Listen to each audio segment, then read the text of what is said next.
भगचोदों के जैसे वहां के देख रहे हो? अरे जब खड़े हो तो कुछ बोलो।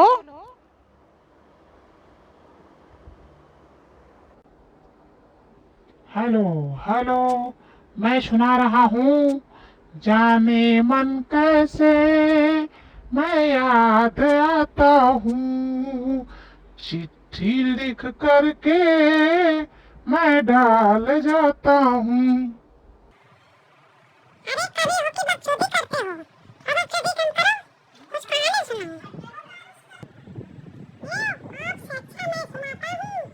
आसमान में उड़ती चिड़ैया और जमीन पर रहते इनके जैसे पशु। अब वृक्षों में होता जीवन इसकी खोज की थी जगदीश चंद्र बसु।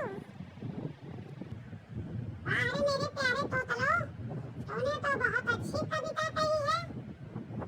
धन्य हो गया मैं, धन्य हो। क्या तुम लोगों को मैं खिलौना दिखता हूँ? चलो मैं खिलौना नहीं हूँ, लो सुनाता हूँ।